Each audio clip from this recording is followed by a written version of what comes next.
Evening. The regular scheduled meeting for May 5th is now in session. Would you call the roll, please? Mayor Clark.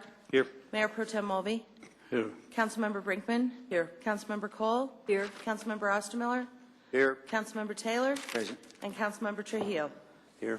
Would you rise with me for the Pledge of Allegiance, please?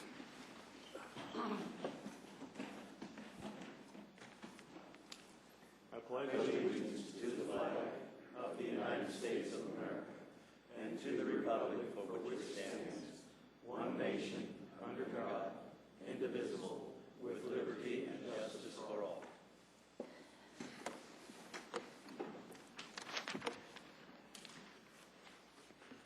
You have the agenda in front of you, and Tom, I think you wanted to move the 9A to a different time. To a different night, yeah. Can I suggest that we just make it, when we come to that, we just make a motion to postpone that? Is that okay with you? Not set a date for it ever? No, I mean make a motion to postpone it to a specific date. Okay, Is that all right? that's all right. Okay. Any other changes to the agenda? Mayor, I'll just note that the staff will ask for an executive session on item 9C, Oh, yes, I see. which was sent out late and got added to the agenda. Okay. And that'll be to discuss a real estate transaction. All right. We'll make a motion when we get to that part. Any other changes? Well, could I clarify? If we're doing that at 9C and then we have reports and all, we'll come back in after that, or do we want to do that after reports and all? I believe the request is to have the executive session before we bring up the item, Before you take action on 9C, yes. because the 9C is to approve a resolution for a contract. We got an agenda that has a C on it that I don't have. It came in the email. And no, mine doesn't have a C on it Okay, I was either, but expecting. I just remembered. Okay. Okay? All right. Seeing no further changes and no objections, then the agenda is approved as changed. Minutes. Minutes from the April 7th meeting. Changes, corrections. I had only a couple of non-substantive ones, and I've given them to the clerk. Okay. Anything else? Then those minutes are approved with the non-substantive changes. Minutes for April 14th. Changes. Then those minutes are approved as submitted. Any new city employees to introduce? No, sir. Okay. Guest citizens. We don't have any guest citizens, but we do have a scheduled public appearance for a presentation of a proclamation declaring May 17th through 23rd EMS Week in Littleton. Mr. Pattison, are you here? If you'll stand in the spotlight. And this is a proclamation from the City of Littleton proclaiming May 17th through 23rd as Emergency Medical Services Week in the City of Littleton.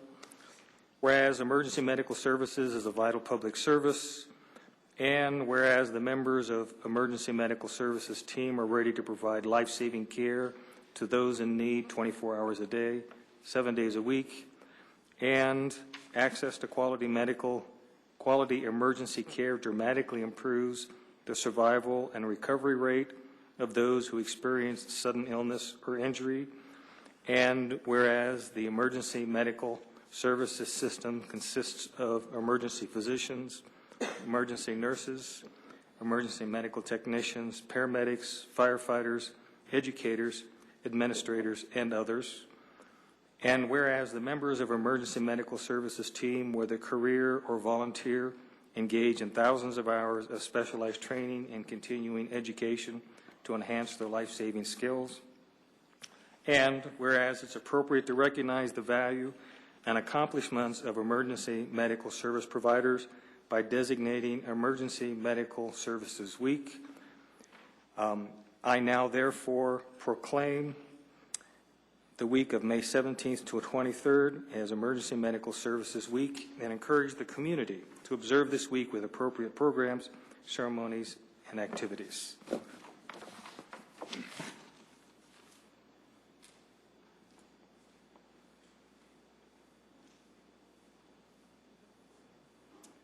Thank you very much. 10 minutes with a PowerPoint as well, I'm sure. Well, Mayor and Council, thank you very much. I'm also joined this evening with some coworkers and as well as Captain Guy Bull from Littleton Fire Rescue's EMS Bureau. And National Emergency Medical Services Week is a great opportunity to recognize, as the mayor has already mentioned, all the professionals who provide emergency medical services in the community, from the dispatchers, support personnel, firefighters, EMTs, paramedics, and in the hospital staff as well.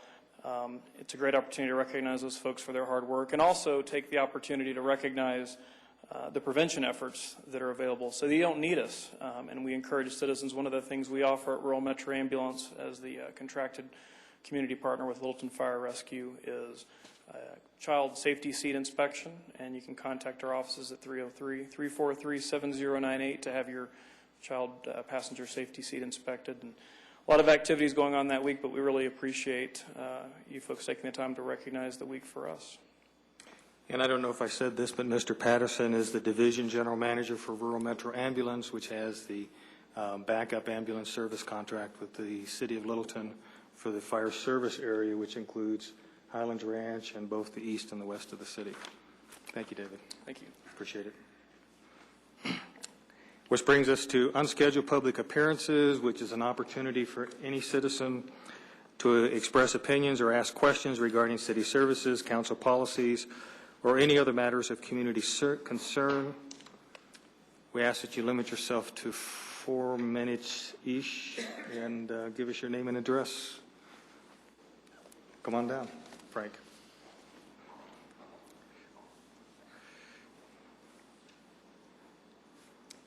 Good evening, Mayor and City Council. My name is Frank Atwood. I live at 7094 South Castilla Street.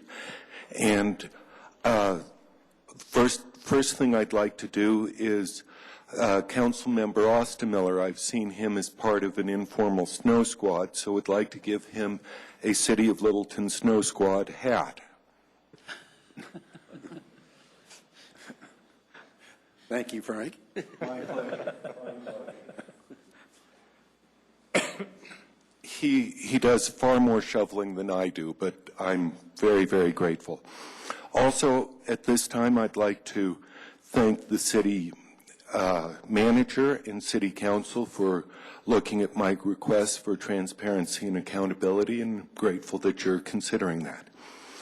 Third item is I'd like to invite the city and anyone interested tomorrow morning at 10 o'clock north of Aspen Grove, where the parallel streets of Roland and Davies intersect north of Coldstone Creamery, for a walking tour of the backside of what might have been the Walmart.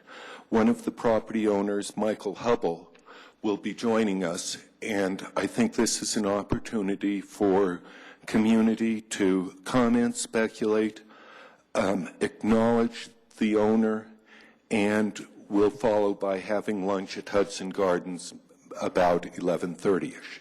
So thank you very much, and have a great evening.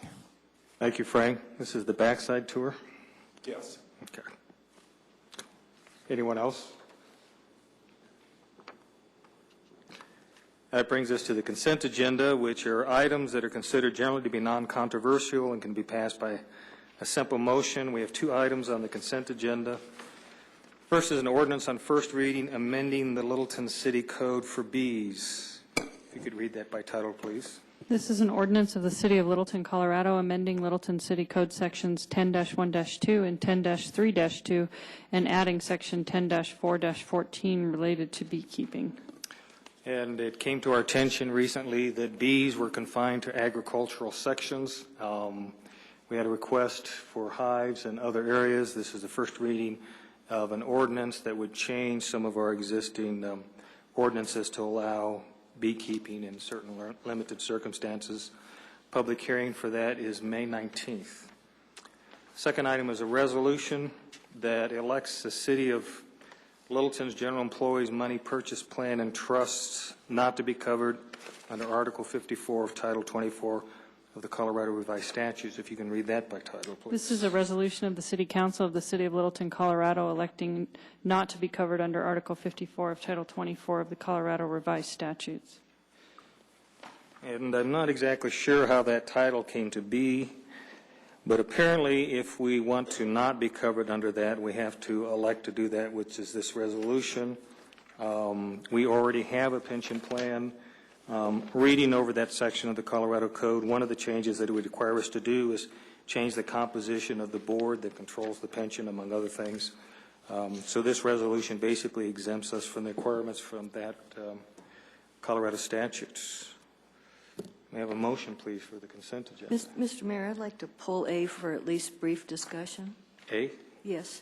Okay. A motion for approving B.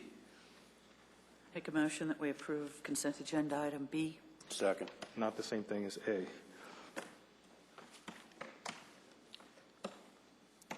Vote is 7 in favor. The motion's approved. Okay. Now you want to talk about the Bs.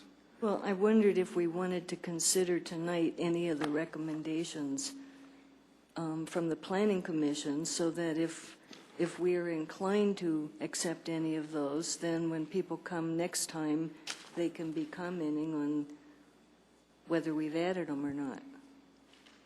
So that's more a question than... We could do that. I don't remember any of those as being particularly significant changes. They changed, what, the number of hives That's to probably the most 4 significant. on a half acre, Right. and it was just 2 on a quarter acre. The definition of robbing and what else? One was to add the OS. Yeah, the OS, which is open space, which is all basically city property anyway, isn't it? Right, and we already have some, I don't know if we have hives in OS, but that was an issue. I guess it, We have hives at the museum, but I don't think we I have don't know. hives anywhere else. There's hives at Hudson Gardens, but I don't know what that, I think that's a PD, so. okay. So, I mean, I can't imagine any of those being a significant issue, but if you want to, you could make the motion and include those amendments, or you could make the motion and then add those amendments to later, or you could wait until second reading. There's the 3 alternatives, whichever you prefer. I would move to incorporate all but the OS at least tonight. And I had another minor one, so let me give out. I have those. I've got copies too, so whichever. In that case, I'm going to ask you to make a motion to approve this and then make the amendments as separate motions. I'll move to approve consent agenda item number A. Second. Okay. It's been moved to approve consent agenda item A as presented now. You want to do Okay, so an amendment? I would move to amend, and I have here what I want to amend, and I can read it after you guys see it. I got a copy also for the clerk and folks down there if they need that. What I've amended shows up as either something struck or in gray to incorporate what was suggested, and I think I have a couple other suggestions too. I have not included the open space in this because I think I'm not quite sure about that part. But I would move to amend, and Wendy, all this is on the sheet, so you'll see it on the sheet, and I can email you if you want me to email you. In section 10-4-14, paren A, in the definitions, number 1, this is my addition, not theirs. Apiary shall mean a place where one or more bee hives are kept. Believe they wanted where one bee colony, but I wanted to suggest that a little differently. Okay, it's been moved. Oh, you want them one at a time? Yeah, it's been moved Okay. to amend section 10-414A of the proposed ordinance changes, item 1, the definition of apiary, is that how you say it? Apiary? Apiary. Yeah. Apiary? Apiary. Apiary. I shouldn't have.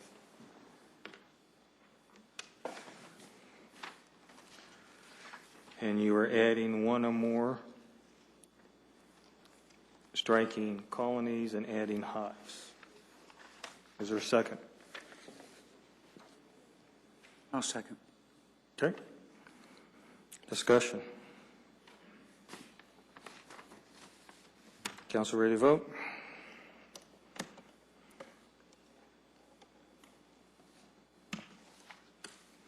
The vote is 5 in favor, with Councilman Ostermiller and Councilwoman Brinkman voting no. The amendment is approved.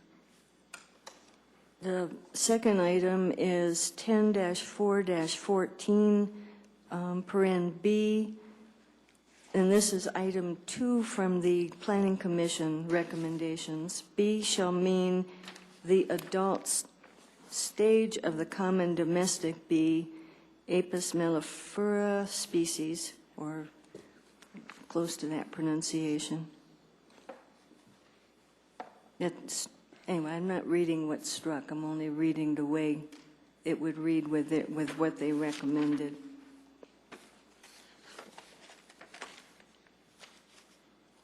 Okay, it's been moved to change the proposed item B of 10-4-14 to say B shall mean the adult stage of the common domestic honeybee, Apis mellifera species.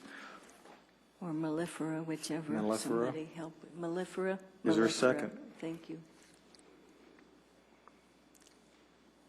Okay, that dies for lack of a second. You show. Could I make a comment about that? I think I agree with what Peggy's trying to do. The issue I've got is I don't know the stages of a bee's life, and I need the public testimony at the public hearing to tell me whether this should be any stage or the adult stage. And I don't know the answer to that until we get to the public hearing where we have testimony that's going to be able to tell us which is which. Actually, I agree with you, because reading from the minutes, they had a presentation from the queen of an association that came down and gave us testimony on, or gave the Planning Commission testimony on how this works, which I think influenced some of the decisions or some of the changes that they wanted to make. And so going through these individual changes without even knowing how to pronounce the words, I'm a little reticent to make a whole bunch of changes. But do you want to try some more? Yeah, I'll try some more. Okay. 10-4-14, B5, A5, I'm not quite sure what I did there, but number 5, hive shall mean a structure intended for the housing of one bee colony. A hive shall not exceed 12 cubic feet. That's, again, that's recommendation 4 from the Planning Commission. Okay. It's been moved to change, and we better find out which one that is.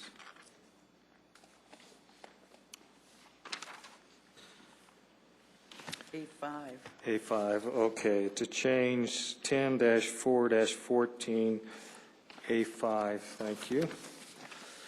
To say a hive shall mean a structure intended for the housing of one bee colony. A hive shall not exceed 12 cubic feet. Is there a second for that?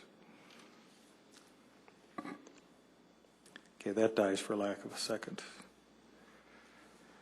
Next one. Okay, then I'm probably just going to stop making suggestions, because if you all are going to want to wait and hear testimony before us that was in the Planning Commission discussion, then we might as well just wait.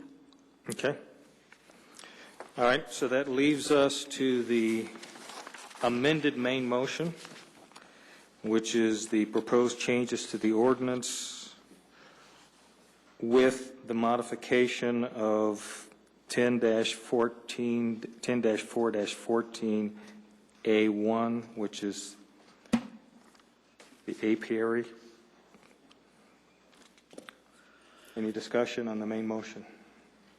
I would comment that several people have contacted me already about this. One concern, I believe, can be taken care of by homeowner associations because they can have more strict rules than council can have, than the city can have. So I'm inclined, at least on first reading myself, to approve all this. Okay, council, I will not be here on the 19th. I would like to be here on this, but that would delay it for another 2 weeks, so I don't know that it's worth delaying it for another 2 weeks. Okay, further discussion? Council ready to vote? The motion is to approve the first reading of the changes to the ordinance with the change for 10-4-14A1 as we approved on the amendment. The vote is 5 in favor, with Councilman Ostermiller and Councilwoman Brickman voting no. The motion is approved. Okay.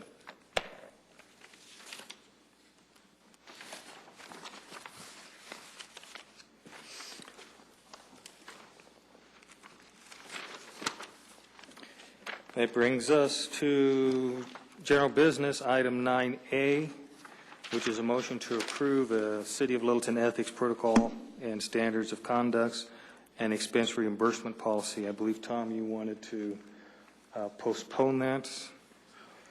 Do you have a particular date? You want to do it at a regular meeting or a study session? The 12th is busy, On the right? 21st, we picked the... Yeah, I suggested that, but I misread the calendar. That's actually a Thursday, and I didn't realize that I had forgotten actually that the mayor was not going to be here on the 19th. So I would suggest study session of June 9. I think that's a fairly open. Okay. What's so busy on the 12th of this month? That We've got 3 items. We have a discussion of charter requirements for the municipal judge. We have South Suburban presentation? No, South Suburban is coming on. Actually, I was going to talk to you later tonight.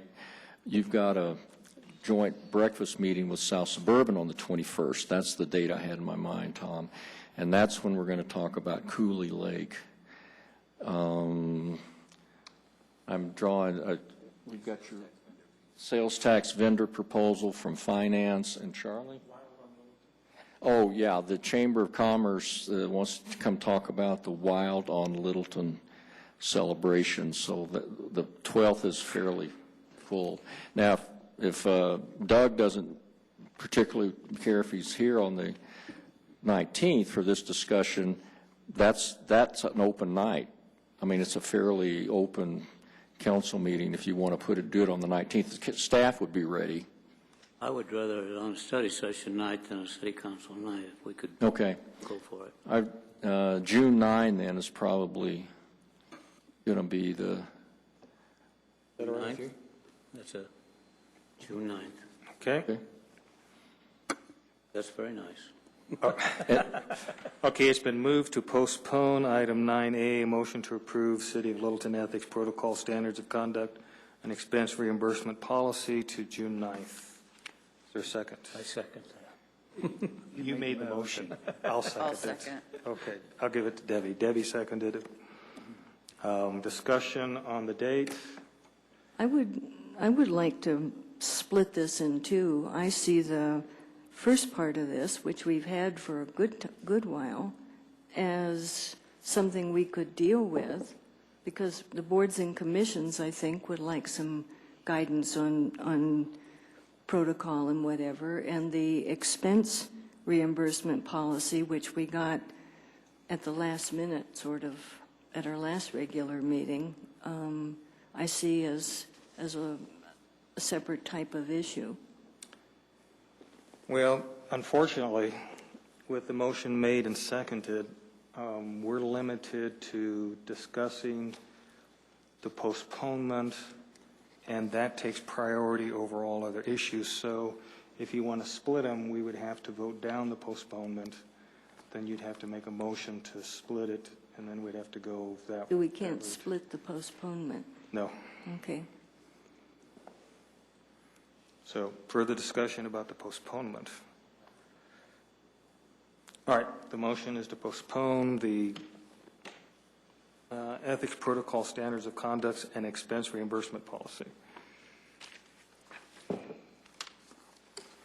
The vote is 6 in favor, with Councilwoman Cole voting no. The motion's approved. Okay. Council, I would just point out to you also there's several pieces of this, as Dr. Cole said, but and the code of conduct is something that you've been working on with City Attorney Steyert. The travel rewards program, which is the piece that Doug Farman and Denise Grizzle have been researching.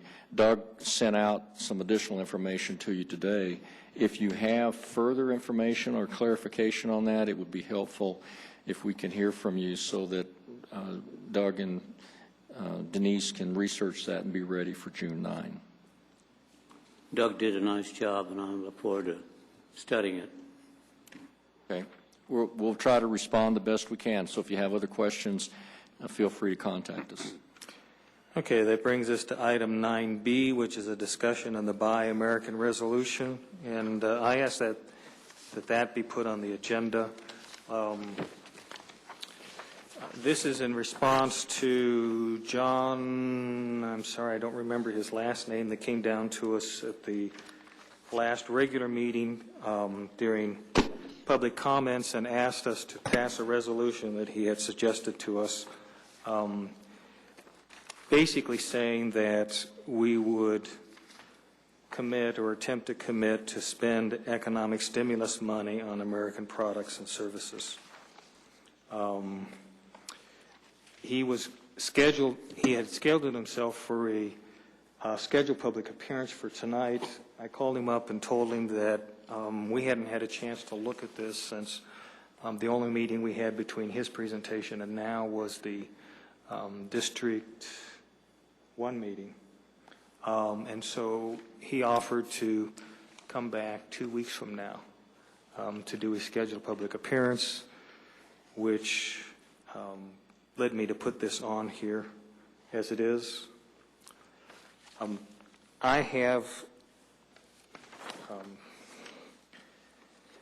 I generally don't like getting involved in national issues or even state issues that don't directly impact the city. However, I think economic stimulus is a big item and a rather important item. My concern is that we have some charter provisions that govern how we purchase things. Section 97 of the charter, I believe it is, requires us to do competitive bidding for any item that's over, is it still $1,500? Did we ever change that amount? No, it's been modified by code. It's $10,000. $10,000. We have to do competitive bidding on anything that's over $10,000.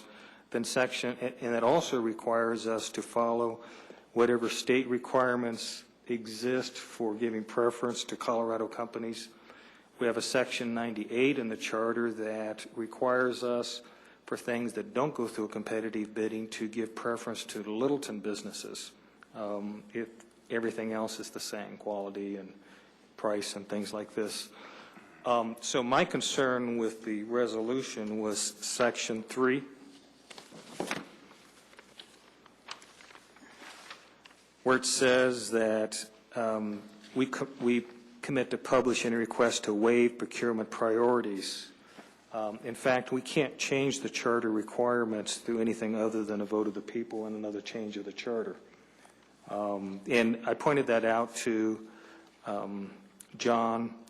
He said that some cities on both the East and the West Coast had chosen to pass a resolution without Section 3. He understood that. I also pointed out that most of the stimulus money that we could get, or that I would anticipate that we could get, would be related towards construction, which almost by definition is American labor. We do have some items where We actually don't know the source of some of the equipment, for instance, the license plate readers. I don't think that we know where the hardware comes from. And if it's computer hardware, there's a good chance it doesn't come from the U.S. because we don't make motherboards anymore. We don't make quite a few items. So I'm going to suggest that if the council's interested in doing this, and I don't know if we are, I'm going to suggest that we strike Section 3. That's the third resolve, actually, on the resolution. If you look at the resolution yourself. It's the bottom resolve. I'm looking at the suggested one that was attached to the communication. Because what the staff did was transform those into our formatted resolution. Okay. I would suggest that we strike Section 3 and that we add a clause at the end of Section 2 within the parameters of the charter.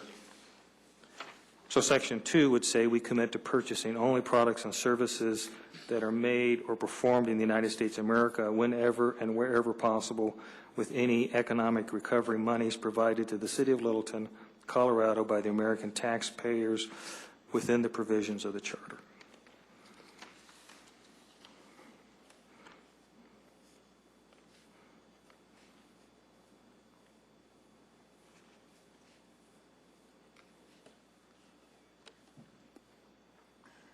And to get this moving, I will make a motion that we ask the staff to put this on our agenda for the May 19th meeting with those changes, taking out Section 3 and adding that clause to the end of Section 2. Well, I'd like to add that clause in the last whereas also. Okay, let's get a second and then we'll do another one. Okay, seconded by Tom. Okay, Peggy, you want to do a change? You want to add that to the... In the last whereas, in the part that says to every extent possible, I would include there within the limits imposed by the city charter. Okay.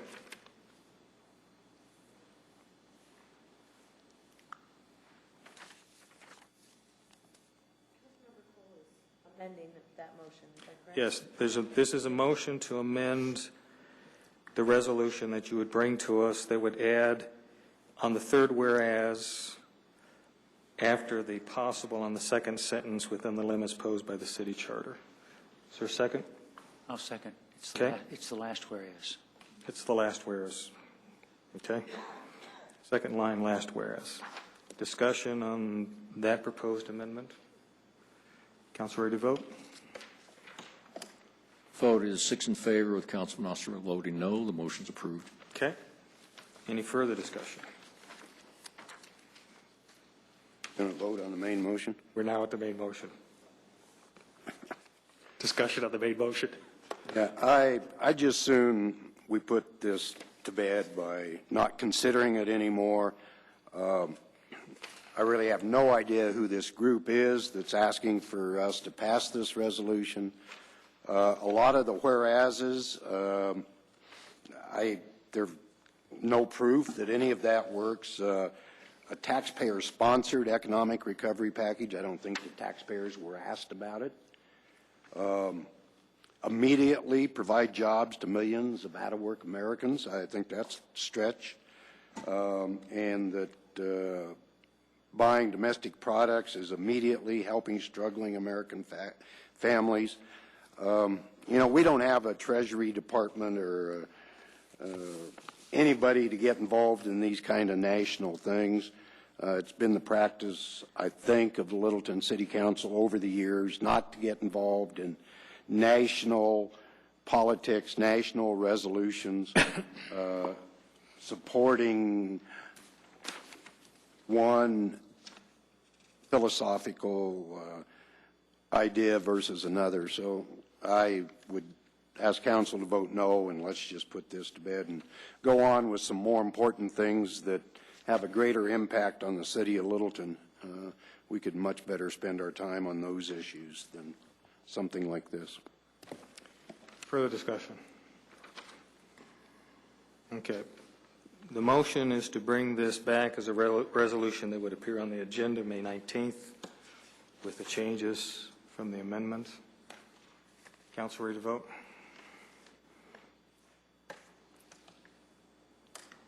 The vote is 5 in favor, with Councilman Ostermiller and Councilwoman Brinkman voting no. The motion's approved. Okay. That brings us to the requested executive session before 9C. John, you have the magic. I move we go into executive session under Colorado Revised Statute 246402-4, subsection A, to discuss the purchase, acquisition, lease, transfer, or sale of real, personal, or other property interest. And can you also add legal advice to that, just in case? And also to secure legal advice from our attorney as under subsection B of that CRS. It's been moved and seconded to go in executive session to discuss acquisition of land and legal advice. Discussion on the motion. It takes 5 votes to pass. Guess I need to vote. The vote is 7 in favor. The motion's approved. Okay, we will be back here, I would say promptly, but that may be optimistic. We will be back here shortly. Shortly.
Phil's got the box. Oh, I was going to say, I don't have the box. Here it is. It's up here.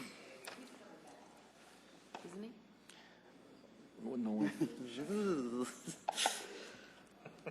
Probably safer in your hands anyway.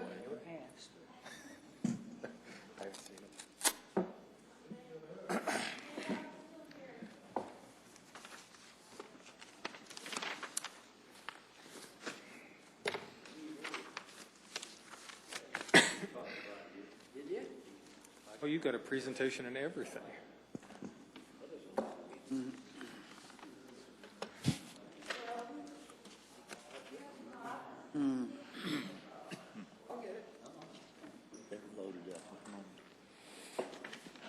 Try it alone. You guys, the microphones are on.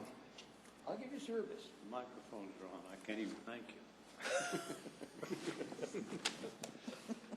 Microphones on?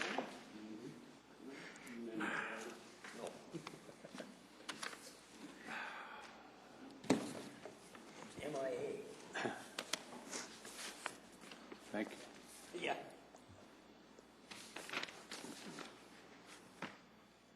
Okay, we're back in regular session from our executive session. This is item 9C, which is authorization to purchase real estate. Charlie.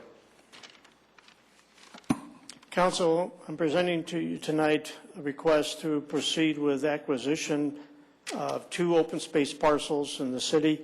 The first one being the Enser land. This is a 7.8 acre site west of Santa Fe Drive, which is here, south of Mineral Avenue, which would be at the very top of the map.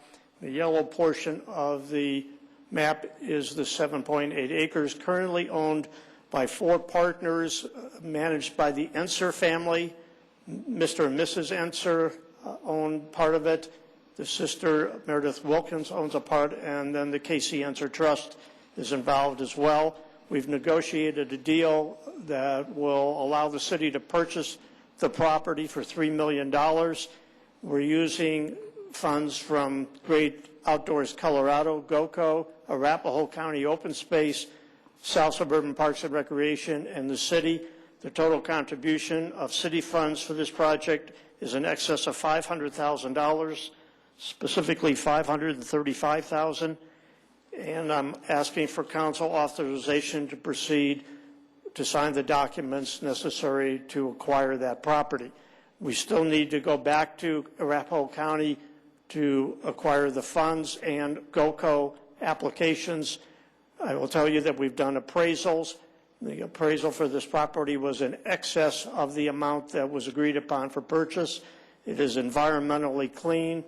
As of yesterday, we started what's called a baseline survey of the property, which is necessary in order to get the GOCO money, and that's a survey of all the plants and any other items that are on the property. A fairly inexpensive process. We are working with the Trust for Public Land as well to help proceed through the GOCO grant and the Arapahoe County open space process. The second property to be acquired, can we move this out a ways?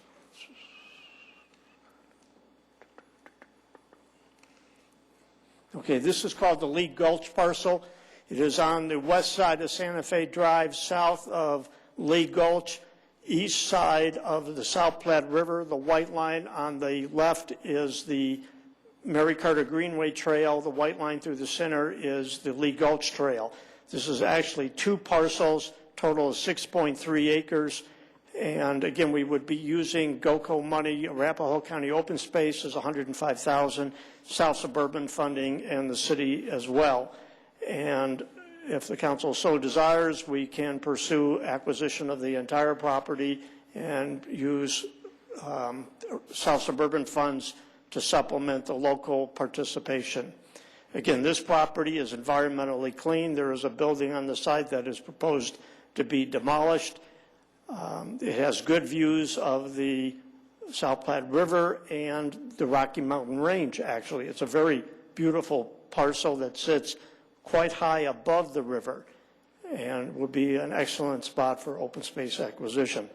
I presented to you in motion that would allow us to proceed with signing documents for both of these. I need to correct the motion to indicate the funds would come from the Open Space Fund, not the Conservation Trust Fund, two separate items. I ask for council's direction on that. If you have any questions, I'll be glad to respond. Questions for staff? Charlie, on each piece of property, once it gets acquired, then the next step would be, would come back to council to look at what uses, future uses would be on that property? Yes, on each of these, in order to get the GOCO money, we would need a conservation easement that would be worked out with a third party who would be the holder of the easement. And in that easement document would be statements as to generally what could be permitted on the conservation use area of the acquisition. You also have control of the use of the property through the master planning process that is initiated by South Suburban, and of course the zoning of the property as well. Thank you. Can we get a motion, please? Move to approve. Okay, it's been moved to approve the acquisition of two parcels in Lee Gulch properties within the South Platte River corridor, and the mayor is hereby authorized to sign the contract documents and funds for these acquisitions are to be appropriated from the open space fund. Is there a second? Second. Discussion. I do have a question. Since the document that we received and that's posted on the web, our website, is different from what we're actually considering, will that get updated and replaced? I will modify that tomorrow morning, Councilman, and change the website reference so that it has the correct budget as well as the revised motion to indicate it's coming from the Open Space Fund. Yes, I will take care of that. Thank you. Fair point. Any other discussion? Okay, before we vote, I'd like to say that this is some of the fruit from the South Platte Working Group, which was a group that was spearheaded by Arapahoe County Commissioner Susan Beckman. Has been worked on very hard by Debbie Brinkman and Jim Taylor. Our portion of these funds that come from the Open Space Fund, which is shareback money that comes from the Arapahoe County Open Space Tax that was passed in, I believe, 2003. That money comes into the city and is restricted to open space and park purchases. The total amount that's being purchased is about $4 million. We will be spending about $1 million from the city's funds. The rest of the money comes from the partnership of Arapahoe County, who's using some of their share of the open space money, and GOCO and South Suburban. This is an example of governmental entities being able to establish goals and going off and accomplishing them. I think this is a fabulous acquisition and a great example for all the hard work that Deb, you and Jim and Charlie and everybody else has put into it. Council ready to vote? Vote is 7 in favor. The motion's approved. Okay. It brings us, I believe, to comments, reports. Mr. City Manager. Excuse me, could we do number 10 first? Consideration of committee, commission, and board matter? Sure. Because we do have a BIAC, couple of issues with BIAC, if Sure.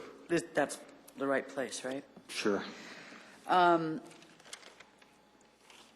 The first issue is that I wanted to, on behalf of BIAC, have a conversation with council regarding the what we would like to have BIAC work on in the coming year. We had our first meeting with the new group last month, April.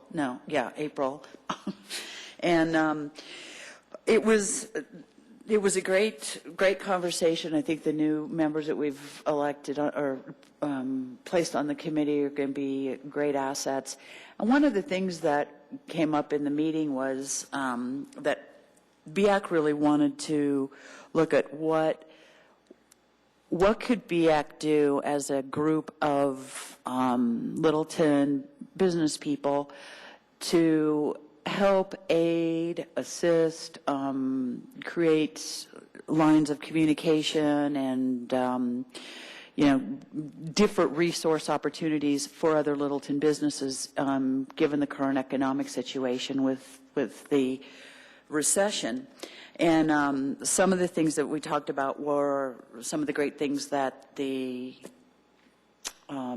economic gardening program is doing, and helping, of course, encourage that and even do even more in that regard. Some of the committee members suggested that they'd like to, as a committee, go on field trips to some of the businesses and meet with some businesses in Littleton that that they may not have, may not be that familiar with, and kind of get some ideas of, how's your employment situation, and how's the economy happening for you, and all of this. And so that was met with some good response, and they have done that in the past and not in the recent past. So they were interested in doing that. I think that helps to serve as a great educational system. And in fact, the businesses do, in talking to Chris, he says that that's something that businesses really love to see too, is when, they get visits like that. And really to kind of work as somewhat of an outreach program to businesses, and work with them on, just kind of advising and consulting what is it that we can do where. And I think it's a good idea in terms of kind of having these guys out there being some eyes and ears, and they can do a lot more in-depth and a lot more detailed type of work. They come back and work with the committee as a whole and bring back this information and kind of flesh it out a bit. I told them that what I would do is bring this idea to council and see if council felt that that was something that they would like to see the committee kind of prepare a bit of a scope of work document that then could come back to council and kind of have, so that we had a very clear understanding of everyone's expectations. They had their expectations, we had ours very clearly defined. And unless council had another charge that they wanted to give the group at this time, then I could take that back to the group at the next meeting. So I guess I'm just asking council at this point if they think that, this kind of direction we're looking at is, if that's something this year that might be something you would appreciate from the BIAC group.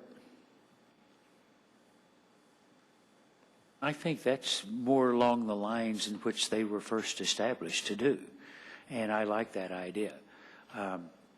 Taking on some of these very specific singular topics, I'm not sure is what they were originally scheduled to do, and I like this much better. Thanks. Well, and that was also part of the conversation was, kind of going back to the original. There are a number of members that are on the committee that are saying, yeah, we'd kind of like to get back to those original roots. What does council think of that? Well, council's been talking about that too. So there's kind of a meeting there of the minds, and without, either one really talking to each other about it originally. So. Well, I think that makes a lot of sense. And again, I think that was their original purpose as an advisory group to business and industry affairs. Mm-hmm. Whether or not they give a report to council, I'd rather just see our economic development umbrella of the city be very successful, whether it's economic gardening or whatever form the Business and Industry Affairs Department thinks it should take. I think that's what we're looking for, is successful businesses, not necessarily a specific report to City Council. I think it operates much better where they have can get outside the lines and everything else and provide that advice to Chris and his group, and to really go after helping the business people rather than trying to come up with something that satisfies a notion that council has. But on the other hand, John, I think they could give us a report on their findings and their Well, yeah, investigations. but I mean, It I might don't- be as formal as we've had it in the past. I don't think we need to set the topic or anything else. Let them go out, do what needs to be done, and tell us at the end of their year what they did. Okay, so unless I hear an objection from that, I'll take that back to BIAC and then have them kind of put together a little bit of a scope of work and bring that back next time. And just as a point of reference, I guess, we don't need to approve it. Then the second thing is that I had a conversation with Pam Camilio, and her business is demanding more and more and more of her time. She is very much regrets not being able to fulfill her commitment to the BIAC. But I think I sent everyone her letter of resignation, and she regrets having to do that, but understanding that the group does need to have active members, and she didn't feel like she could continue to make that commitment. While I do believe that Pam has a unique point of view, and her contributions to the BIAC committee were very, it was a fresh insight and very, very great perspective from her marketing level. I think that, and I told Pam this when I talked to her, that I would like for us to continue to keep her on a list where when we have our business meeting with our business leaders in the community, I think Pam would be a good contribution to that. And she was just thrilled to be considered to meet with council, and said she would do what she could to totally keep her calendar clear at that meeting once or twice a year. So that being said, we do need to replace that position. So I don't know if you guys have looked at your past applicants or not for BIAC. Have an alternate for that? Well, we had 1, 2, 3, 4, 5, 6, 7, 8 people apply, and we had 3 positions open. When we went through the election, selecting people for that, and we went through our first choice, second choice, third choice, I did look to see who got appointed and who got the most votes, who wasn't appointed. So I don't know if we want to use that as a process for selecting a replacement. Jim? I guess I'm going back to more of a policy issue. We interview in February. We make an appointment in March. At some point in time, we need to establish as a policy a cutoff date of which we are no longer going to appoint somebody to any board or commission based upon the interviews we had however many weeks and months ago it was. I don't know what that magic number should be, but I think there's got to be a cutoff point of where it is. In my mind, we're reaching close to that cutoff point right now, having interviewed in February, the first part of February, and here it is the first part of May, 3 months later. That's an awful long time to try to do that. I think we need to look at having a very clear policy of the period of time in which we will replace somebody who resigns after our normal appointment process is occurred. John?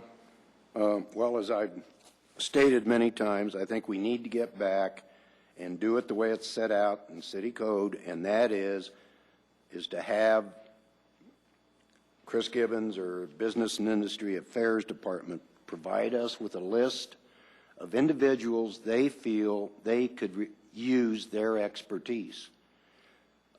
We have expertise on BIAC. I'm sure we're going to lose some, say, from the advertising and marketing side of it. And so I think we need to hear from that department as to what areas of expertise they need and who may be able to provide that. and then council can select from that list. But I think we need to get back the way it's set up in the city code, and that is to be provided a list from the department and then make our decision from there. Either that or change the city code. Well, to tell you the truth, I don't remember reading that section in the code, but I don't remember not reading that section. It's in the BAC section, but they will provide, that list will be provided. Is it? And I think we have some requirements that say when we have to do appoint replacements, and I don't remember what that is. We have one coming up on Planning Commission, too, just to complicate your discussion. Oh, But thank we you. have alternates on the Planning Commission. We don't have alternates on Right. BAC. Yeah, but we have 12 people, I think, on BAC or something, don't we? 11. 11 people. We have a huge amount. I don't, just as a point of order, I don't see in the code where it says that a list is going to be provided by Are you reading the BAC. BAC section Yes. of the code? Yes, What's I it? am. Read it out loud, please. composition of the committee? The composition Yes. of the committee. Committee shall consist of 11 members as the city council shall in its sole discretion determine. Members shall be drawn from a broadly defined list of community business leaders and shall represent those sectors which are most knowledgeable in the area of economic development. Members shall be appointed to serve for a period of 1 to 3 years at the council's discretion. Members shall meet bi-monthly, et cetera, but it does not say where that list comes from. Well, if they have to be knowledgeable in economic development, where do you think that list would come from, if not from the Economic Development Department? Well, I mean, that's the way it was done from the time that BAC was formed. well, I don't So, know the I history mean, that far back, but I'm just Going saying there back are to other when ways to BAC was get there. formed, that is the way it was done. So I assume that's what the council that started BAC meant by that. Well, it doesn't say that, and I think It says a list. Yes, but a It list doesn't could- say applicants. A list could be generated with applicants or the city manager or somebody else. Council, So- can I suggest something? Since we don't have the code in front of us, and we have had some discussions, repeated discussions over the months on what the role of BAC is, who should report, who should recommend people from BAC, whether BAC should do a report to council or not. Can I suggest that we set a study session topic to talk about what do we really want BAC to do? And have the code that defines not only just how BAC is selected, but how soon we have to do replacements and things like that, so we know what our responsibilities and obligations are, because that kind of gets to your concern of when do we have to replace them? Do we need to do re-interviews? How long do we need to go? And then talk about what BAC, the committee, really should be doing. And I think we've struggled back and forth with that. And it seems to have changed over the years from one type of role to another type of role to whatever it is that it's doing now. And I'm not sure that any of us really understand. What you proposed were some good work items for them to do, but we still don't know. Do we want them to report to Chris, and then Chris to bring the objectives to us? Do we want, and if that's the case, then do we then instruct Chris on issues that are concerns to us? Do we want them to report to us? And Chris is basically just an advisor to the committee. What is it that we want to do? And we might as well tackle this head on and get some kind of decision out of it, if that's what the council chooses to do. So are you guys up for a study session, Tom? Yeah, well, I think we need some control, because as I recall, we picked 3 ladies with marketing experience to come on the BAC, and we already had 2 there, Pam being one of them. And I like the idea of Chris picking names, but not of Chris saying who it's going to be. I still don't think it ought to come back to City Council to pick out of his list that he gives us. Well, I can see some value with that procedure, and I can see some cons with that procedure also. So, what do you think of study session? I say study session, and to support what you're saying, part of the code relating to BAC is from 1989. Another part is from 2002, and that was the part I just quoted from. And we've had quite a change in how much property we have that can even be developed since then. So I think it'd be very helpful for us to have a study session looking at this. Jim, what do you think? I don't object. The question I think that Debbie's got right now is, what are we going to do about her suggestion for tonight? Well, there's really two issues tonight, and one is what will BAC work on in the immediate future, and the second one is do we replace right now, and what's the procedure that we use for replacing right now? I agree with that, Mayor. I mean, I heard, you know, they could get going. I heard positive council comments about the direction, so I don't see that holding up BAC. But meanwhile, there's some broader policy issues about, you know, how BAC's going to be formed, replacement schedules, reporting procedures, those kinds of things. So it seems to me Debbie could get back to BAC and go with some of those suggestions so that they're not waiting. They can get going in a positive direction while you're deciding on some bigger structural policy issues. And I guess I agree with what Jim just said.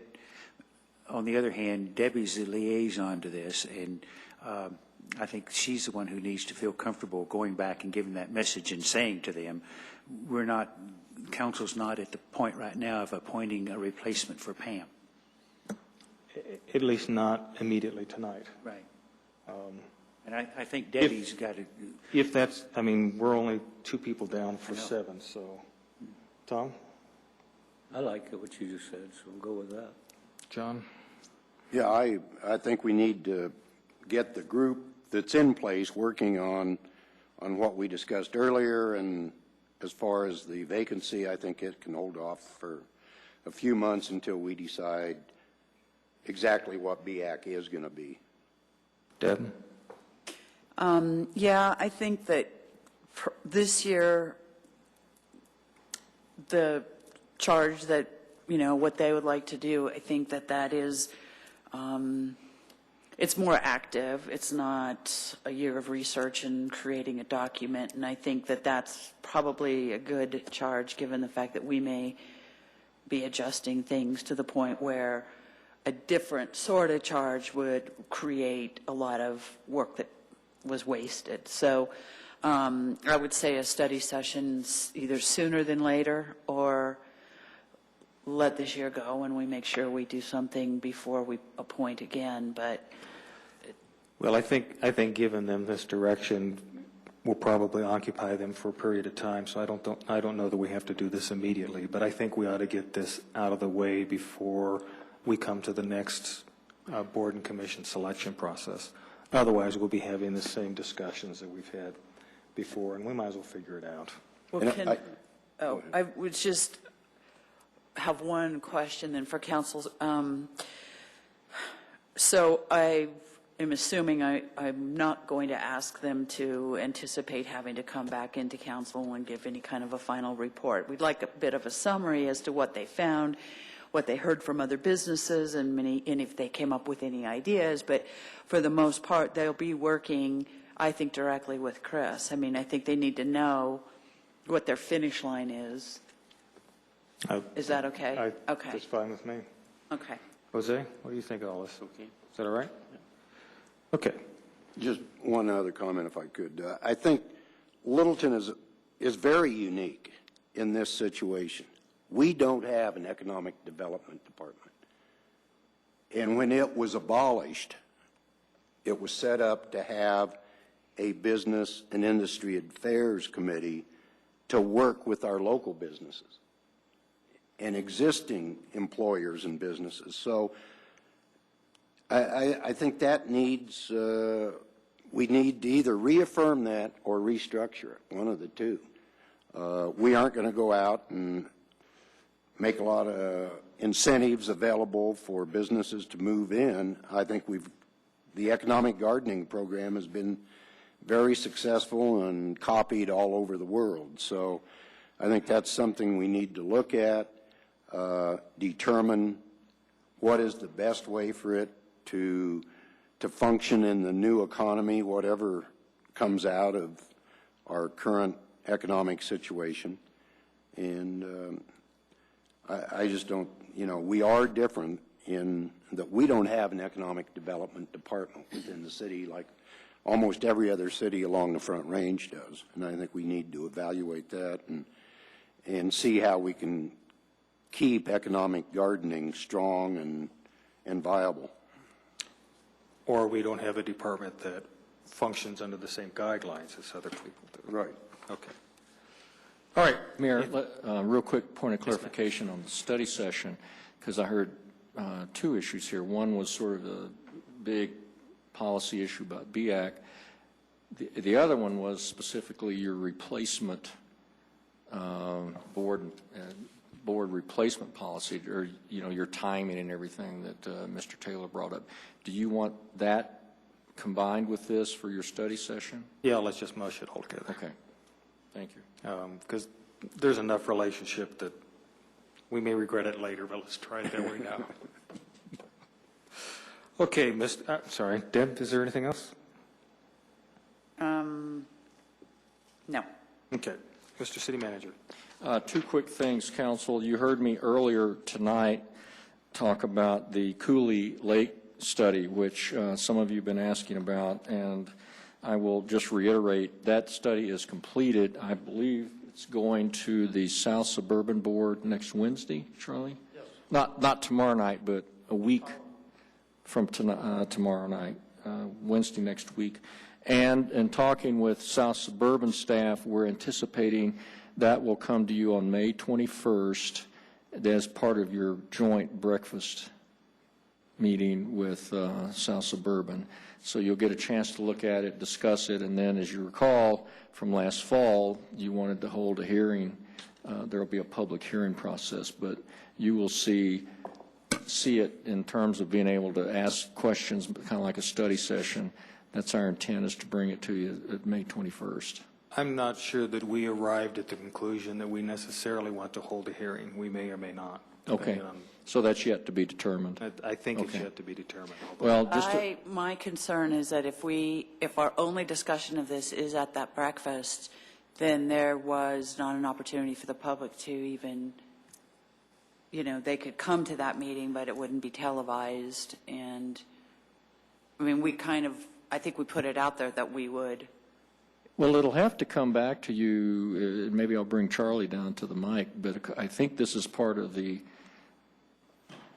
management plan, the update of the management plan, which I believe requires a joint public hearing between South Suburban and the City Council.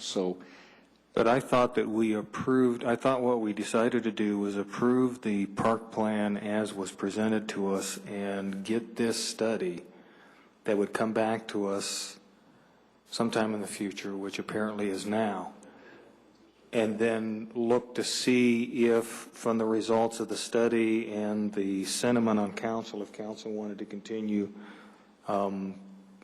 with messing with Cooley Lake or not. I don't recall us bringing the management plan. We had it in a study session. I don't think we've approved it. Well, it may never have come to us, so we may end up, let's check that and see. Okay, well, let me double check then. Well, either way, I mean, we'll have to, we'll get out something to you. Tentatively, you'll get a first look at the Cooley Lake plan, which I think, we'll double check, is going to be part of the management plan, but we'll confirm that in the next day or two here. Okay. Yeah, I don't recall that we approved that plan, but we approved them coming back with talking about opening Cooley for a period of time. That's the way we recall it. The way we left So it. I'm pretty sure that then there will be, however, this is more like a study session, information session, and then there will be a public hearing process to let the whole public come in. If I'm incorrect on that, we will notify council right away. Yes, ma'am. I'm a little confused, so back me up here, please. So you're saying we would receive the information at the breakfast? Yes, ma'am. Well, no, you would get it. We'll send it out to you prior to that. No, But but I mean, that would be where we might discuss it or whatever. I thought it was to come to us at a study session where we'd be able to talk about it and so forth. And then, depending on what the report said, we would decide whether or not we You know, let me do this. That's what I had thought, and then South Suburban staff suggested it come to you on the 21st.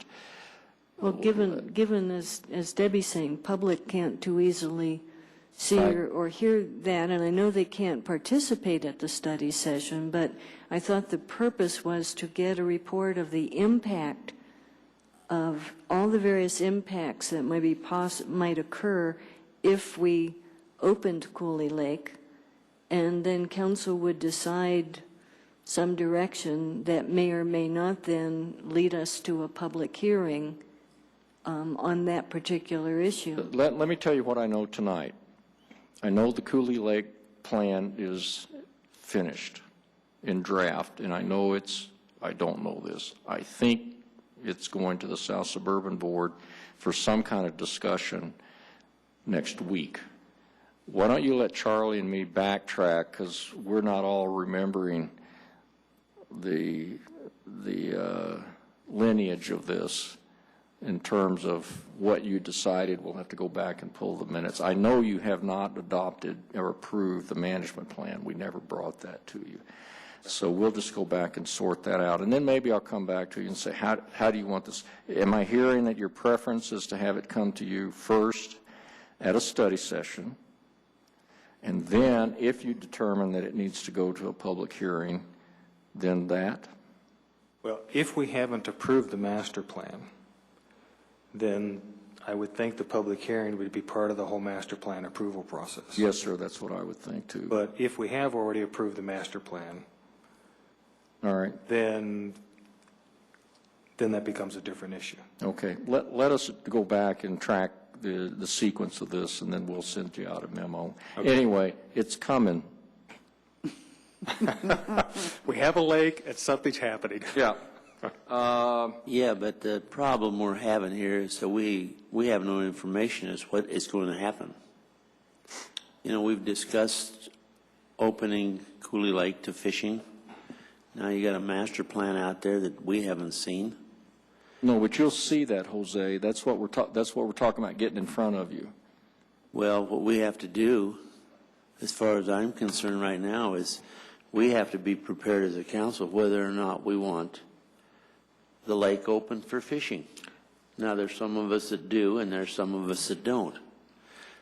So if they come to us with a plan that says no fishing, is that it? Is that the end of the conversation? That is a question, quite frankly, that I don't know the answer to. That's because, if you remember, whenever we talked about this, was it last summer, last fall? Our contract, our 25-year contract with South Suburban says that this council and the South Suburban Board will jointly approve the management plan. I'm trying to, in my time here, and I don't know if Charlie remembers, I can't remember a time when the city council and the South Suburban Board could not reach some kind of an agreement. So you're asking me a question that I don't really know the answer to. Yeah. You might need some legal. Well, I felt that we were to get together and discuss, especially the Cooley Lake, as far as opening up for fishing. So, you know, I think it would be a good thing for the community. You know, with the cost of gasoline, that was one of the problems that we were having last time, is because gasoline was at $4 a gallon. And we felt if this was close in, you know, youngsters could go in, well, anybody in the city could go fishing over there. So Well, let That's us where do, we're at. give us a couple of weeks to do our homework. Okay. And then we'll get something out to you. But it's on the horizon, and then we'll do our homework and try to answer your questions. Well, then this council should take it up in a session too before. I can't see that we go down to this meeting and there's just a couple of us that want to open the lake up. We should either have it figured out by the time we get there or we don't. Well, the master plan agreement requires that we have a joint meeting with South Suburban, a joint public hearing, and both of us approve the management plan the same night. So that has to be done in a public hearing with public input and everything else. Cooley Lake is just a small portion of the management plan. I understand that. Do we, So that'll take place at a public hearing. do we have to have a combined public meeting? That's what we did in the past. We're going to have to look at the We're gonna have, agreement, you and see know- what the remedies are too, to Yeah. if we don't agree. We need to look at the IGA. We've always done that. I don't know if it's required. We'll just have to go research it. Okay, We need to- and I'm not sure, I'm not sure there's a problem with that. I think what's clear at this part is there are some people on council that want to open Cooley Lake. We have some report that's at draft stage that hopefully is discussing impacts and costs for keeping the lake open or closed. We may or may not have approved the park master plan, although my guess is the majority of you feel like we have not. And we have to do that at some kind of process, which apparently normally has been a combined meeting. But that obviously won't be the breakfast. Right. Because we can't take official action at the breakfast. So the breakfast will probably be just a discussion period, assuming that we get the Cooley Lake plan soon enough that we have time to look at it before the breakfast. But no matter what happens at the breakfast, we will have to have some other meeting about the park and the plan in Cooley Lake. One way or the other. Public meeting. Public? Public meeting. They're all public, except for that half-hour invited section that we had just a little bit ago. One other calendar item that Kelly reminded me today. In the tentative budget calendar that we talked about early in the year and that Doug Farman's putting together, we had talked about the budget workshops being August 24, 25, 26. However, given the somewhat uncertain economic climate, Doug Farman and I would like to recommend to you that those budget workshops be held September 8, 9, and 10. Now, those happen to be the dates that you held it last year when we pushed it back because of the Democratic National Convention. But we would recommend that we push that into September to give us time to have more economic data. So I wanted to ask you tonight if at least look at your calendars if you have any feeling one way or the other. But the budget team would recommend that the workshops be held in September instead of in August. Actually, I generally think later is better anyway. Because It just gives us a little bit more, we get a little bit more revenue data under our belt, but because Kelly would like to publish the tentative, as you know, sometimes that moves around anyway because sometimes we have conflicts, but she'd like to put that tentative budget schedule in this next issue of the Littleton report. Is there any objection, No, Council? I like that because we're talking about an August vacation anyway, so September would be better in my case. And are you going to have, what did you call it, sort of a pre-budget activity The pre-budget, in yes, July? the citizens' pre-budget hearing would still be, No, you said you were going to do something, Oh, I think with early. council, maybe at a study session. I think I'll be talking to you about revenue trends still probably in August, but not the actual budget workshops, where we go through Okay. it. I mean, you said you were line by going to line. kind of put us through our paces a little bit, I think, with the Yes, budget. I think I'd still plan on doing that in the budget, the August study session. Okay. But this would be the actual proposed budget where you'd sit down and we'd, spend the evenings and go through it line by line. So is anybody have any problems with the September date? Good with me. Okay. Okay. All right. And that's all I have. Miss City Attorney? Last month, there was a Colorado Court of Appeals case that addressed open meetings law, and specifically, it went into the announcement of the meeting. And in this particular case, it was the Steamboat School Board being sued by the local paper for not providing sufficient notification as required by the statute. This was a dispute essentially between the school board and superintendent. The superintendent had given out a bunch of surveys to school board, well, not to school board, but to school personnel, and told them the surveys would be confidential. When the school board asked him for the surveys, he refused, and then they went into what they called a personnel matter related to access to information. What they really did in the executive session was try to get legal advice from their attorney regarding how they could go about getting those surveys, and then they discussed with the superintendent. To some extent, they're disappointment that he wouldn't turn those over. The court, in their finding, found that the notice was deficient because it didn't mention which individual was the subject of the personnel matter, even though it was pretty clear everybody in the audience knew it was the superintendent. And it also referenced access to information, but not specifically the surveys. Even though the content of the executive session was privileged, the court ordered the executive session be made open because the notice was deficient. And they also awarded attorney's fees of about $60,000 to the newspaper. So in reading this, it concerns me. It was something I mentioned when I went into the executive session today, that I think every time I'm present, we should include legal advice. That was part of it in this decision, was that they did not say to obtain legal advice, and then they went ahead and did it when they're in the meeting.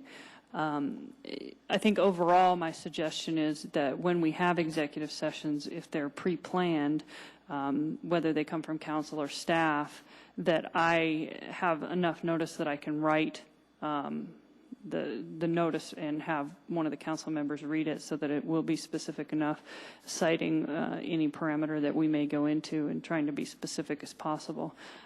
Because I think this case outlines the dangers that you step into if you get a little bit too general in your statement. So I just wanted to make you aware of the case and point out why I'll probably be bringing in a typewritten. And plus, now you're going to have a new announcer coming soon, so John won't be here with his card forever. I put this up on eBay then, since I don't need it any longer. That's all. Well, now I just have to know, did they ever get the surveys? They did get, the school board did get the surveys, and Paper get the surveys.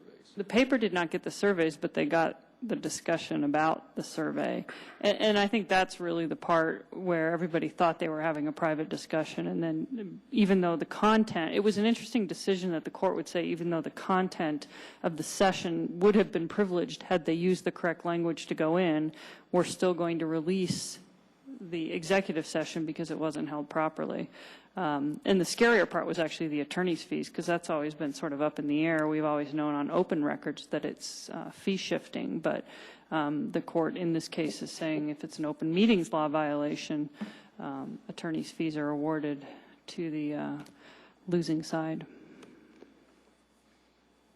You mean to the winning side? Yeah, awarded to the winning side, right. So, you know, in this case, it was a significant amount because it went up to the Court of Appeals, and they chose not to go to the Supreme Court. So I'm not sure how a Supreme Court would have ruled on this, but just to be on the safe side, I think we should be mindful of it when we move into executive sessions in the future. Better to be more specific than less. Right. Okay, Jose? Yeah, I've had a lot of my folks up in District 2. They're quite concerned about some of these mega mansions that are going up in the area. And I can feel sorry for some of these people because they've lost any bit of sunlight that they had coming down, because these homes are built right next to a small house, and it just cuts them off completely from light. So a lot of them say, oh, I want to know, I would like to see the permit that allowed this to happen. So what I would like to do is, when I get District 2, I would like to have Jim Thielen be there, because there's a lot of questions that he could answer. For your neighborhood meeting? Yeah, neighborhood meeting. Okay. That basically will be a pretty good one, because there's some real irate people up there, you know. These houses are all very small, and then you throw this one right up in the middle of it, 3,500 square feet house. And it's quite an impact on it. I don't know who would buy a house like that in that type of a district where all small houses are there. Yeah. But I would think it'd be a little difficult to sell.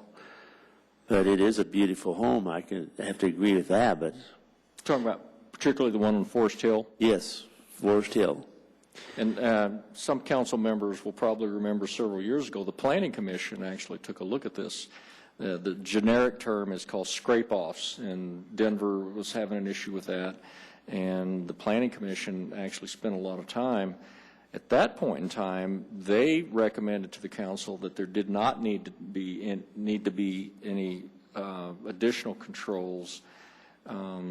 They were concerned about continuing to attract investment in the communities, but now we've got a couple of them actually up, and that one on Forest Hill, which is actually the one that council's gotten some information on from Kelly, because this is the gentleman that's doing the geothermal heating.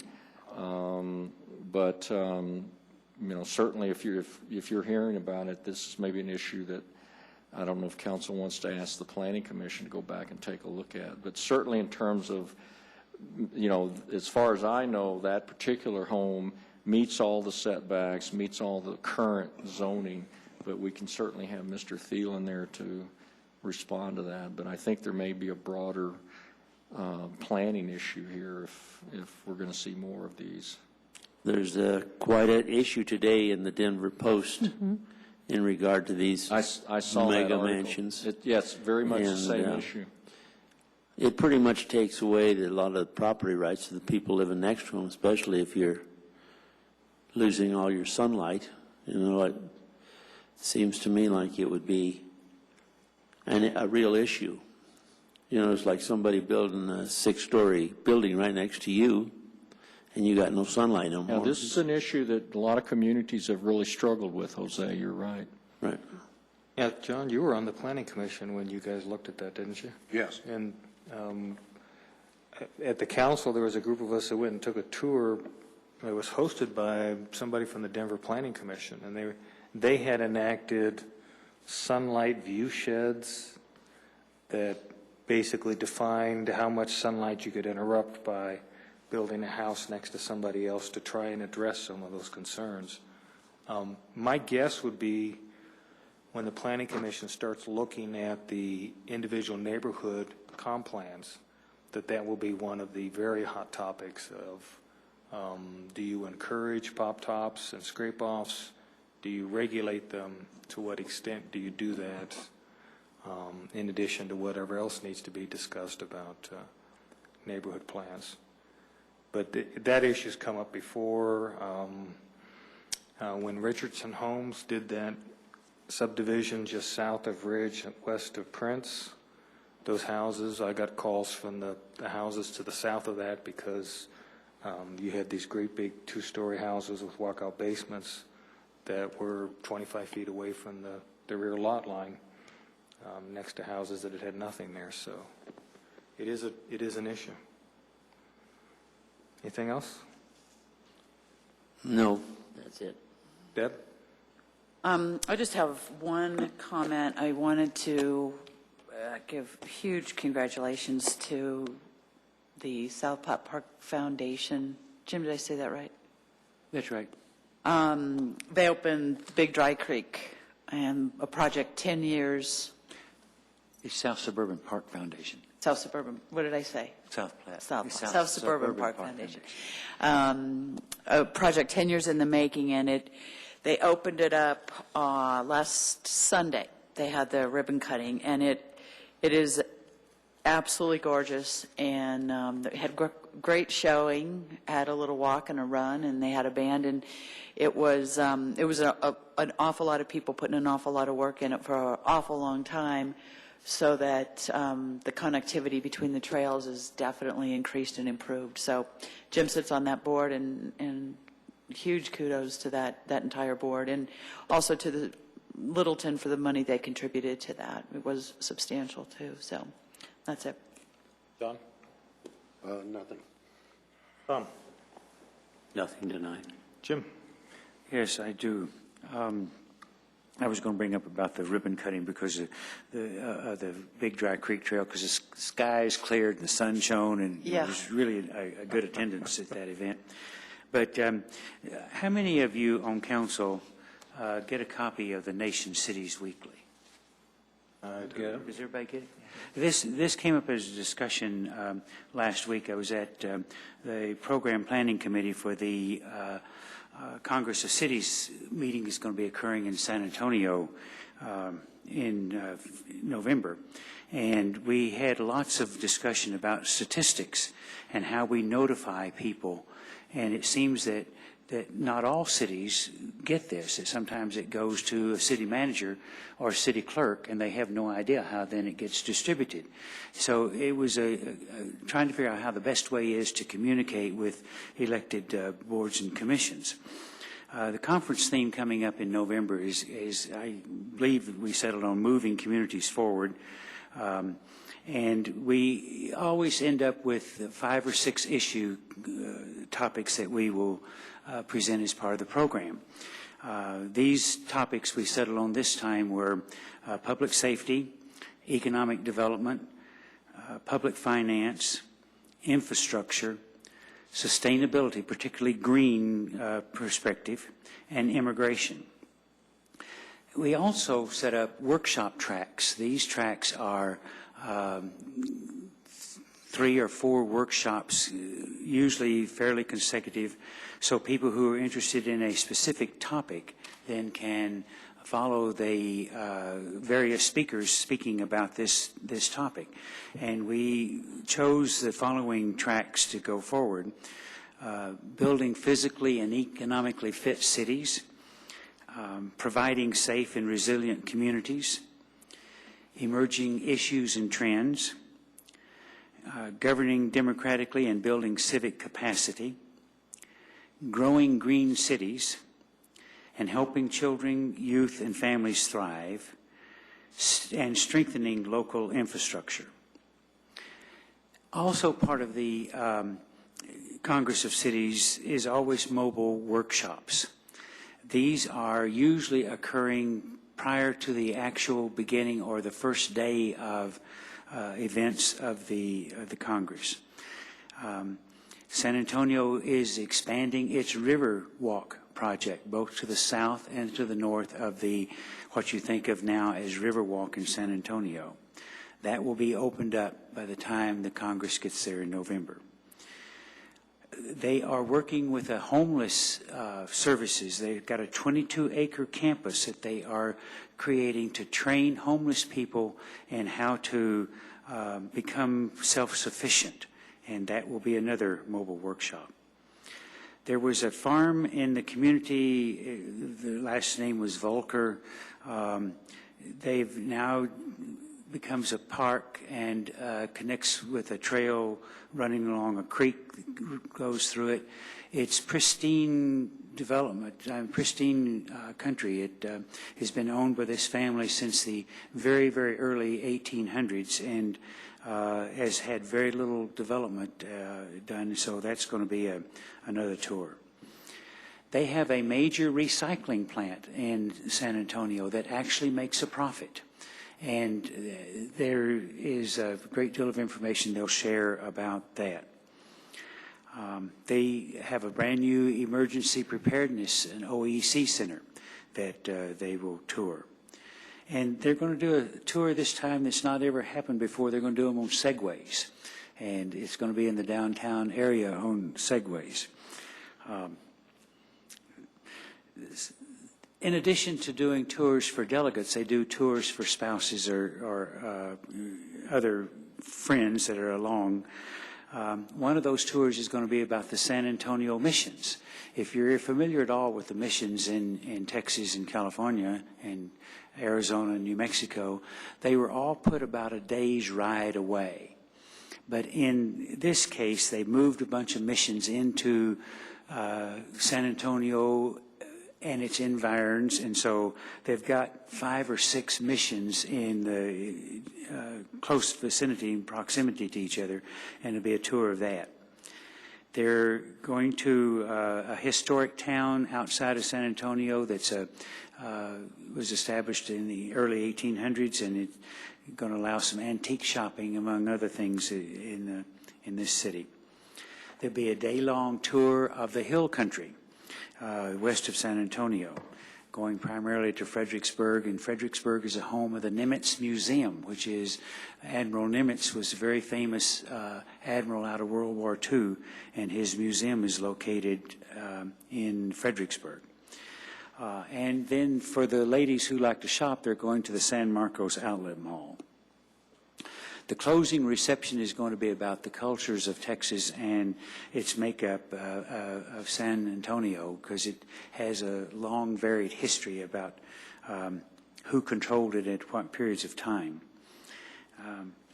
So that is the report from the National League of Cities. The other thing I want to know is, do you folks get copies of the Jeffco Action Center program? Do you get information from the Jefferson Library District, or from, let's see, what else do I get? The Jefferson Public Schools. Yeah. Okay, I just want to make sure that you're all getting this, because if you weren't, I was going to be forwarding it to you. I'll make sure you start getting it, Tom.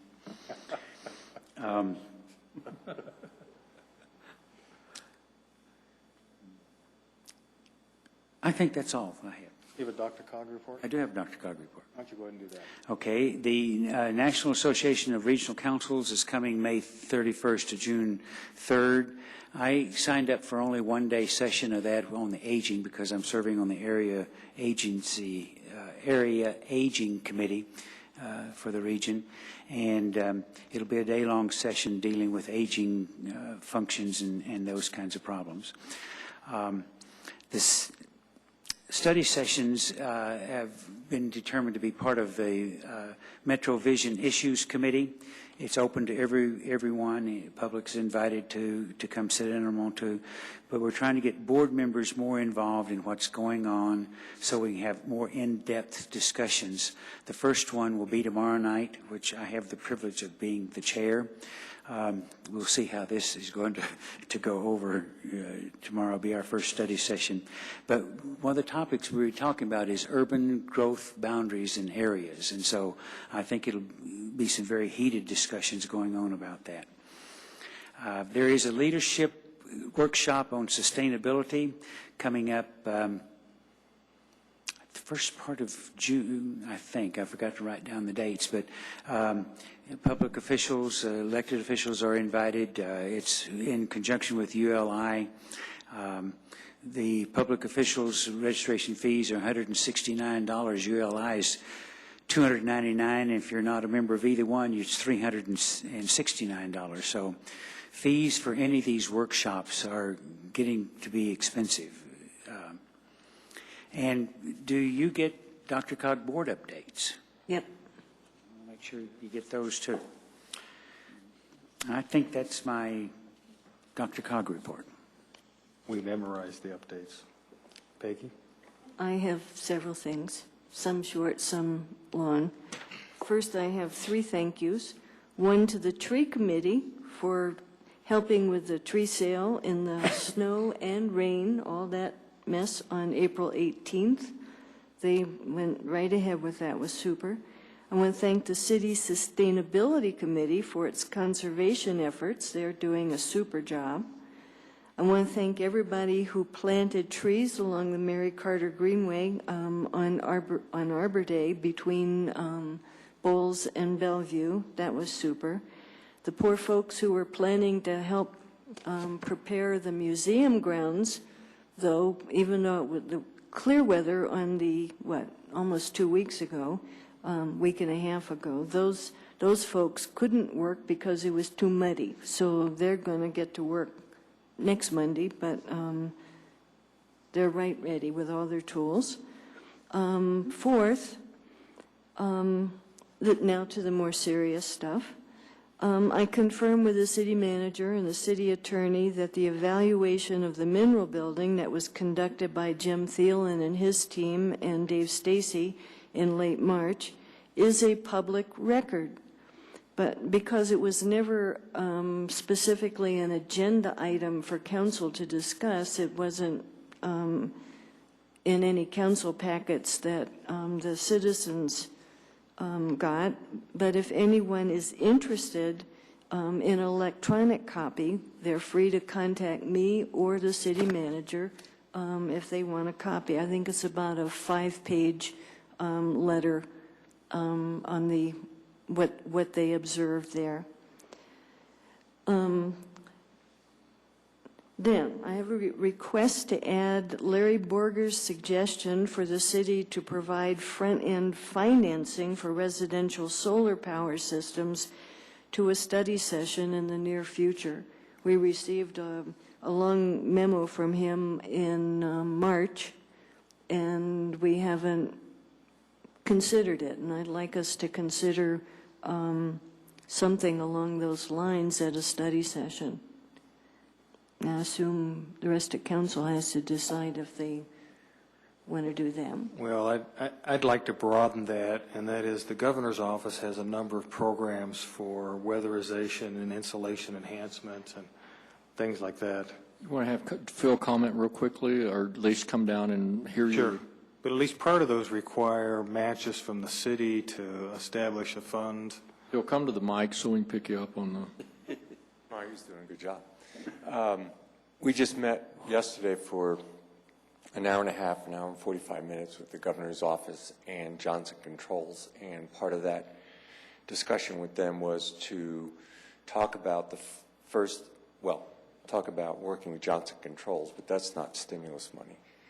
To talk about the $182,000 that we have gotten through the EECDBG, and how's the best way to spend that money, plus any other money that is stimulus money.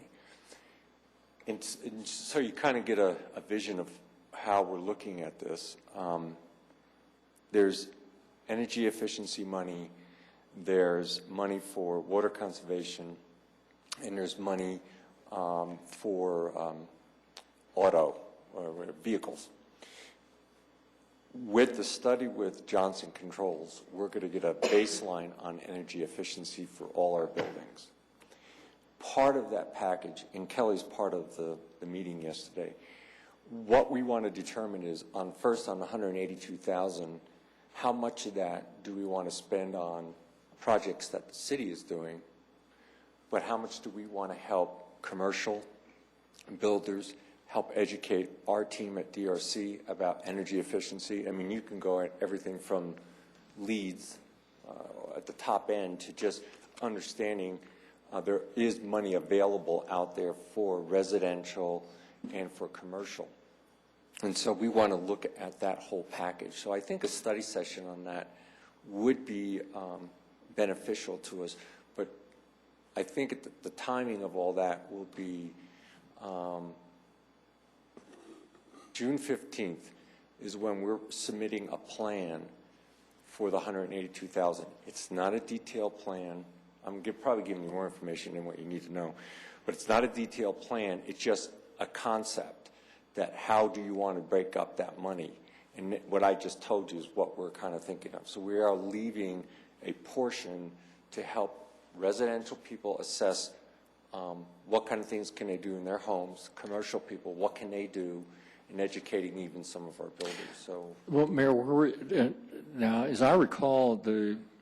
Borger, I think, had sent an article out of the New York Times Yes. Yes. That- And this had to do with front-end with financing, bonds, with selling bonds. and- that would provide Were you- upfront And they passed that financing. last session. There's a number of The things. legislature? Yes, and So did you want us to explore then? yeah, I was more looking, I mean, what you're talking about is good, but you're talking about stimulus money and the 182,000.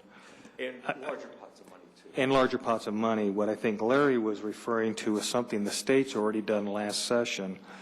And one of those things was the ability to borrow to do rehabilitations on the house, and then the loan payments would be spread out over a long period of time, and stay with the house rather than with the person, so that they could recoup it over a 40-year period of time. Sort of like an SID? Yes, I mean, yes.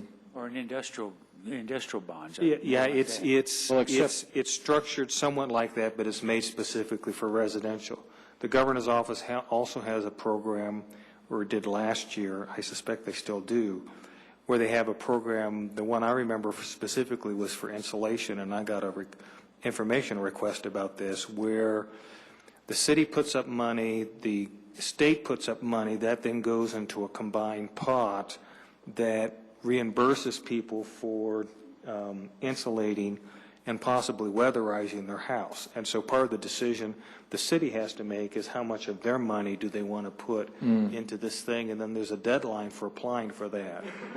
And you're right on. We went to I listened to a webcast or a conference call with, I think it was 15 other cities plus the governor's office, and they went through in detail.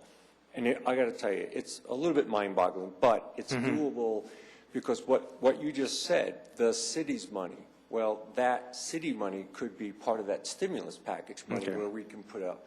So they have a 4 or 5 step how you get residential and commercial businesses excited about going after this money. And the big thing is 2 things. Transparency, obviously, that how the money's being spent and that it's being spent correctly and there is efficiency. But also how to make it easy. And that's where we come in, where we work with the governor's office. We put together, Kelly and I already kind of talked, putting together a workshop. Let's bring businesses, residential in. But first, what we got to do by the 15th of June is get all our ducks in a row so we can be in a position to use that money as quickly as possible. But we're open, and I appreciate personally all this information that you guys pick up here and there, because to be honest with you, sometimes it's just, trying to keep track of everything.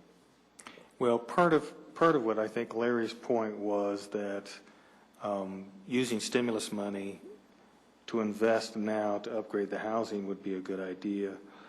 I'm not sure that I'm 100% behind layering more debt on the houses that we have for these long-term projects is going to benefit. But on the other hand, if we get people to upgrade their houses and we can throw some federal dollars or state dollars to that and leverage some money that we have, it might be a good thing to do. My perception of that was, drawing an analogy, is what the Littleton Housing Authority does with our rehab program. Yep. It's taking the rehab houses that qualify under certain guidelines and say, okay, these are the things, we'll do an audit of your house, so to speak.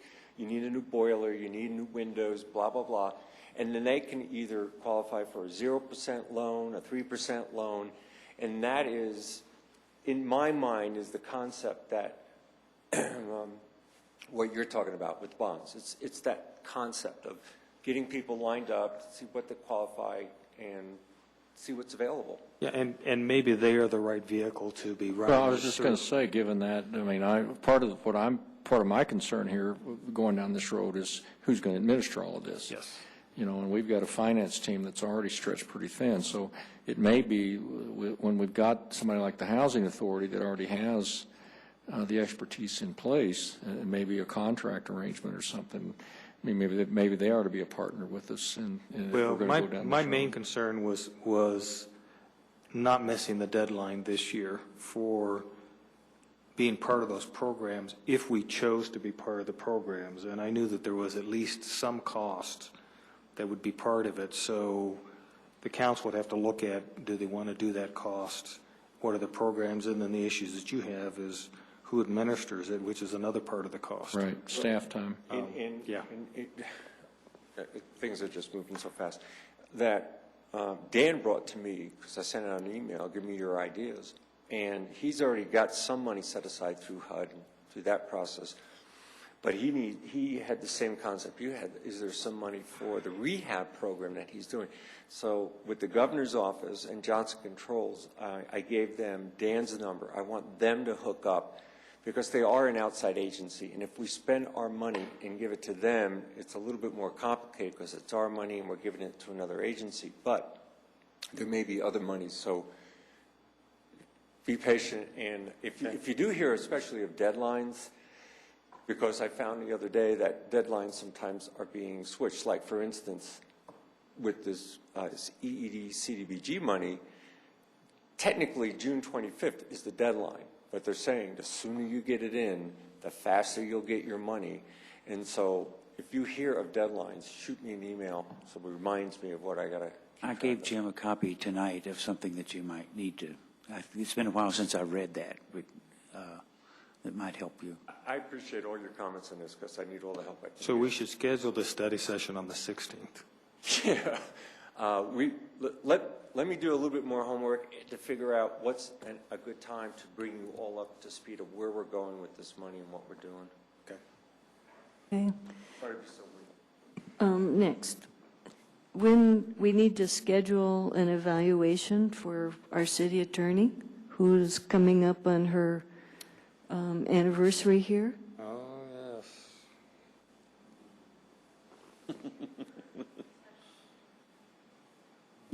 Does it mean we need to schedule? I mean, not right this second, but we need to schedule, and so I don't want to let that slip off our radar. And while we're thinking of that, I thought I remembered that when we set up this new goals and objectives for the city manager, we said we'd check back with him in about 6 months to see how this whole complex thing that we laid on him is working out. Do you remember something of that sort? I do. So we can do it together. So I think we may be sort of past that 6 month period. I'm not sure. So I think we need to do both of those. Okay.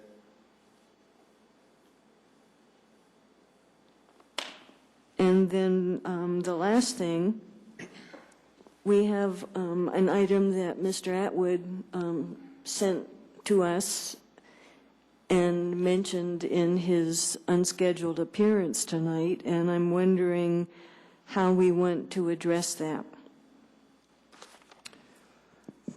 Well, I would like to have some time to go off and look at the information the Centennial put together. And part of this gets back to the CAFRs and the standardization of the CAFRs, because even though the line says something in the CAFR and it has a dollar amount, that doesn't necessarily mean that that figure is directly comparable from one city to the next. So even though Centennial listed what they say the sales tax take is from all those cities, that may or may not reflect what the actual sales tax is from all those cities. Well, and related to this, I believe Mr. Woods responded in the email that he, or in whatever we received, that that some of this is already readily available and some isn't. And it might be helpful for us to have not right this second, to have a brief statement of, okay, this is readily available, we could do this, and this is not readily available, and it would cost us $4 million to do it, or I'm teasing, but, you know, what you see as... Yeah, I had, after Mr. Atwood came in and dropped this off, and then I met with Doug Farman and Chris Gibbons, who are probably the age, with the census data that Eric Irvin collects for us, and then all the financial data. So we do have some idea of some of this is readily available. Some of it we don't know if it's available in any format.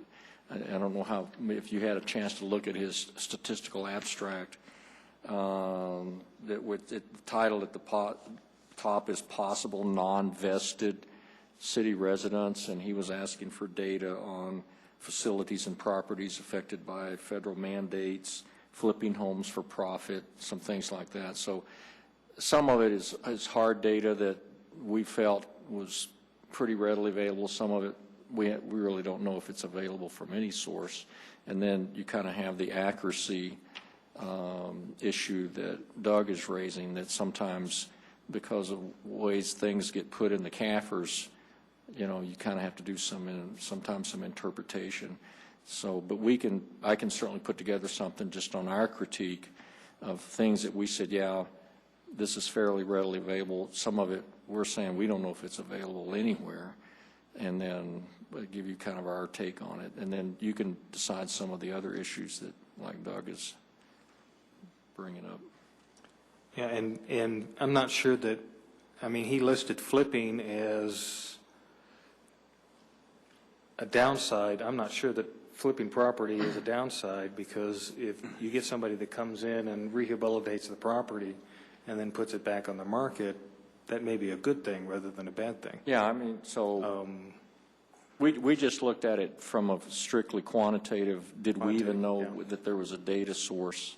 So, but the other one is, you know, is it good or bad or whatever? Thank you. Anything else?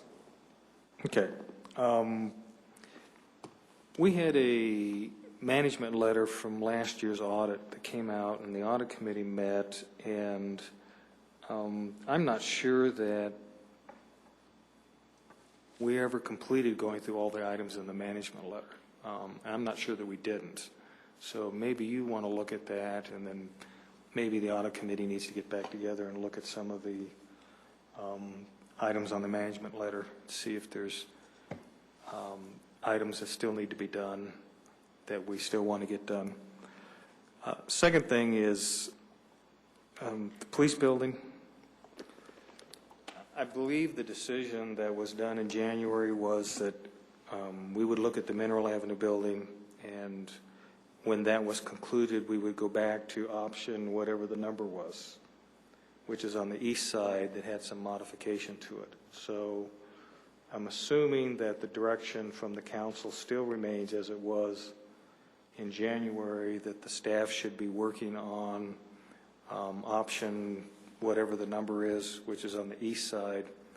There were some modifications, if I remember right, that was made at the workshop, and that was to look at expanding the parking lot to the west, the south lot to the west, and the expanded area for the Emergency Operations Center.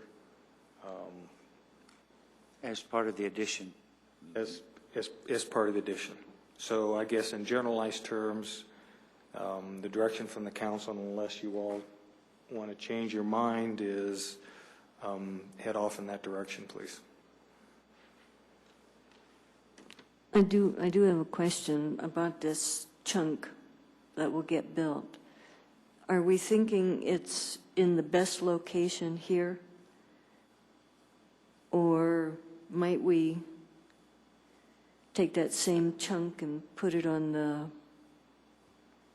the north side on the east? Well, right now I see the immediate things that we could get information back on is what would it cost to expand the parking lot to the west.